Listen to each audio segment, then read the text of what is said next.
Oxygen परिवार के तत्व, ऑक्सीजन परिवार के तत्व या 6 समूह के तत्व। सबसे पहली बात यह है कि याद रखिए जो ऑक्सीजन परिवार के तत्व हैं इनको हम चैल्कोजन भी कहते हैं। चैल्कोजन क्यों कहा जाता है?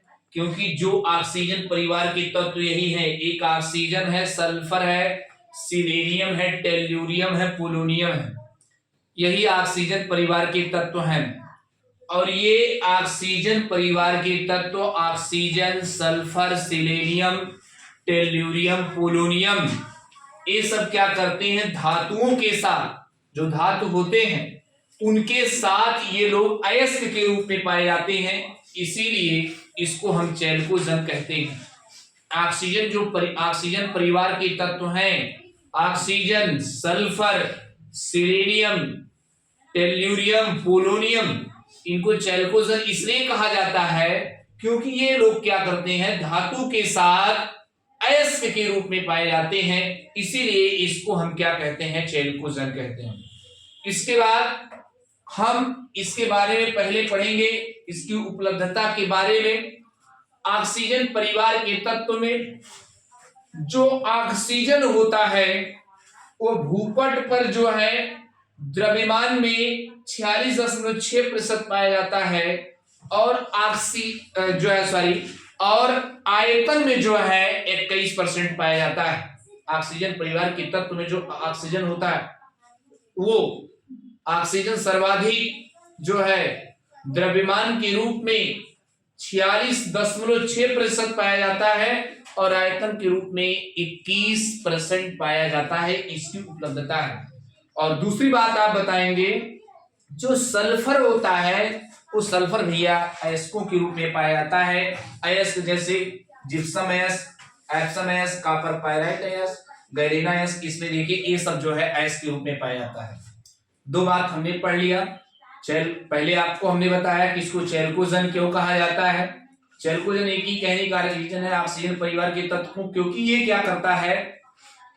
ये धातु के साथ जो है अयस्क के रूप में पाया जाता है, इसीलिए जो है इसको अयस्क कहा जाता है। और दूसरी बात, इसकी उपलब्धता के बारे में आप क्या बताएंगे? ऑक्सीजन परिवार, oxygen, sulphur, selenium, tellurium, polonium में ऑक्सीजन जो होता है सर्वाधिक 46.6% द्रव्यमान के रूप में और 21% आयतन के रूप में पाया जाता है। दूसरी बात, आइए इसकी हम लोग जो है आगे आप बात को हमने बताया कि सल्फर जो होता है अयस्कों के रूप में पाया जाता है, जैसे जिप्सम अयस्क के रूप में, कॉपर पाइराइट अयस्क के रूप में और एप्सम अयस्क के रूप में, उसके बाद गैलेना अयस्क के रूप में, BSO4 के रूप में, इसमें सब में देखिए ये अयस्क के रूप में सल्फर आपका पाया जाता है। इसके बाद हम लोग आज पढ़ेंगे इलेक्ट्रॉनिक विन्यास। इसका इलेक्ट्रॉनिक विन्यास के बारे में जानेंगे। देखिए इलेक्ट्रॉनिक विन्यास हमने किया है।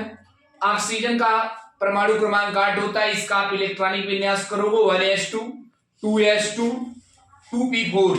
आप देखिए हमने ऑक्सीजन का इलेक्ट्रॉनिक विन्यास किया, सल्फर का इलेक्ट्रॉनिक विन्यास किया, ये देखिए सिलेनियम का इलेक्ट्रॉनिक विन्यास किया, एक टेल्यूरियम का इलेक्ट्रॉनिक विन्यास किया और ये देखिए पोलोनियम का, सारे का इलेक्ट्रॉनिक विन्यास करके हमने दिखाया है। आप आखिरी में आप देखिए जो सबसे बाह्यतम कोष और उसके पहले वाला कोष, उन दोनों को इलेक्ट्रॉनिक विन्यास पर आप विचार करिए। देखिए इसका इलेक्ट्रॉनिक विन्यास बाह्यतम और उसके पहले वाले का यहाँ 2s2 2p4 है, इसका 3s2 3p4 है, इसका 4s2 4p4 है और इसका 5s2 5p4 है और इसका देखिए ये 6s2 और ये 6p4 है। ये यानी इसके बाह्यतम कोष का इलेक्ट्रॉनिक विन्यास आ क्या रहा? 2s2 2p4, 3s2 3p4, 4s2 4p4, 5s2 5p4, 6s2 6p4। यानी आप कह सकते हो इनके बाह्यतम कोष का इलेक्ट्रॉनिक विन्यास NH2 होता है। NH2 और क्या होता है? Np4 होता है। आप ये बता सकते हैं इनका इलेक्ट्रॉनिक विन्यास। आप इलेक्ट्रॉनिक विन्यास के बारे में जान गए। ये देखिए नीट में एक क्वेश्चन कई बार पूछा गया है, ऑक्सीजन परिवार के तत्व को कहते हैं, तो आप याद रखिएगा चैल्कोजन कहते हैं। ये दिमाग में बनाए रहिएगा, कंपटीशन परीक्षाओं में भी पूछा गया है। अब दूसरी बात यह है परमाणुवीय आकार के बारे में आप जानेंगे। इसके परमाणुओं का आकार क्या है, कैसे क्या है, आवर्त सारणी में क्या होता है, ऊपर से नीचे जाते हैं।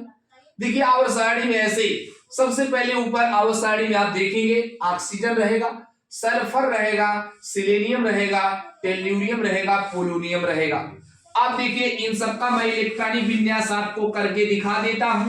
देखिए ये आपका ऑक्सीजन है, ऑक्सीजन का परमाणु क्रमांक 8 होता है, इलेक्ट्रॉनिक विन्यास 2 6 हो जाएगा। सल्फर का परमाणु क्रमांक 16 है, इलेक्ट्रॉनिक विन्यास 2 8 6 हो जाएगा। सिलेनियम का परमाणु क्रमांक आपका 34 है, इसका इलेक्ट्रॉनिक विन्यास 2 होगा, 8 होगा, 18 होगा और 6 होगा। इसके बाद टेल्यूरियम का परमाणु क्रमांक 52 है, इसका इलेक्ट्रॉनिक विन्यास 2 8 होगा, 18 और ये फिर 18 हो जाएगा, फिर 6 होगा। और ये देखिए पोलोनियम 84, इसका इलेक्ट्रॉनिक विन्यास आप करेंगे तो 2 8 18 32 18 8। आप देखिए इनका इलेक्ट्रॉनिक विन्यास आपने कर दिया। अब आप देखेंगे ऑक्सीजन इसमें केवल 2 कोष है, सल्फर में देखेंगे 3 कोष है, सिलेनियम में देखिए 1 2 3 4 कोष है, टेल्यूरियम में आप देखिए 3 2 5 कोष हैं बने हैं, और आपका ये भैया पोलोनियम है, पोलोनियम में देखिए 1 2 3 4 5 6 कोष है। यानी आप देख रहे हैं वर्ग में ऊपर से जब नीचे जा रहे हैं तो वर्ग नीचे जाने पर ये क्या होता है, वर्ग में ऊपर से नीचे अगर आप जा रहे हैं तो इसमें देखिए कोषों की संख्या बढ़ रही है। अगर वर्ग में ऊपर से नीचे जाने पर कोषों की संख्या बढ़ती है तो उनके आकार में वृद्धि होती है। देखिए कोष बढ़ेगा, भाई सीधी सी बात है, अगर कोष कम रहेगा तो आकार छोटा होगा, कोष ज्यादा होगा तो आकार बढ़ता है।